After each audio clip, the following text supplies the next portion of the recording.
le marketing automation. Le marketing automation est l'exécution, la gestion et l'automatisation de tâches marketing. En règle générale, les solutions d'automation se basent sur le comportement des internautes en les segmentant selon des catégories et ainsi leur envoyer différents messages adaptés. Avec Powo, vous pouvez gérer les scénarios automation.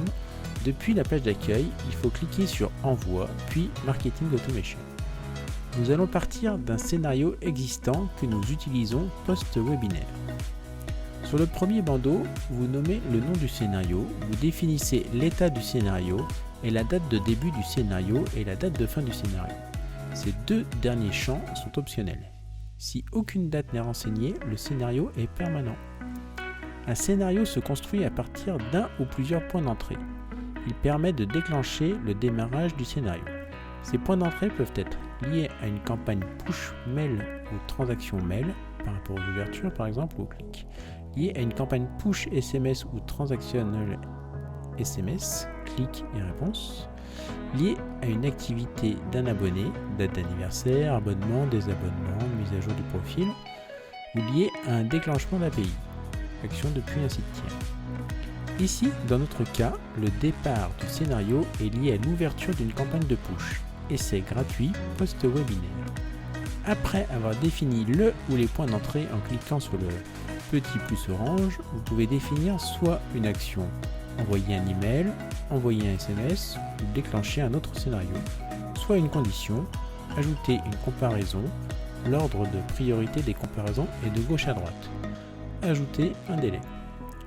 Dans le cas de notre scénario, nous avons ajouté une condition, ajouter un délai qui est une date fixe. Pour bien comprendre le fonctionnement, nous allons développer le scénario existant. Nous avons déjà vu les deux premières étapes du scénario. Une fois que la date sera arrivée à échéance, une action se déclenchera. Cette action est envoyer un email. En cliquant sur l'étiquette envoyer un email, nous arrivons sur une boîte de dialogue qui nous demande soit de choisir un modèle existant, ce que nous avons fait, ou soit de créer un nouveau mail. Nous pouvons éditer le mail en cliquant sur le bouton éditer et vous retrouvez l'intégralité des éléments de l'email. Les paramètres, le contenu, vous pouvez vous faire un envoi de BAT et procéder au test de rendering et de spam. Ensuite, nous allons appliquer une nouvelle condition de délai. Nous aurions pu également ajouter une condition d'activité sur le mail précédent. Ouvreur, non-ouvreur, cliqueur, non-cliqueur. Et enfin, une fois la condition de délai arrivée, nous réalisons une action d'envoi de mail sur un deuxième modèle.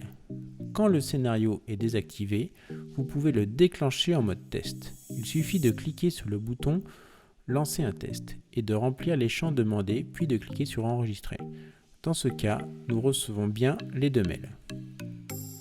Vous pouvez accéder aux statistiques depuis la page de scénario en cliquant sur l'icône statistiques qui se trouve dans la colonne Action de votre scénario.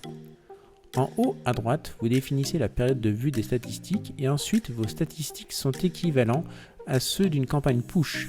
Vous avez un onglet récapitulatif, puis un sur la délivrabilité, le détail sur les ouvertures, les clics, les désabonnés et la géolocalisation et device. Votre imagination est la seule limite au scénario d'automation. Ils peuvent vous être utiles pour créer de l'inbound marketing, des confirmations et des inscriptions sur des formulaires, à la réactivation de paniers abandonnés et à des tas d'autres solutions.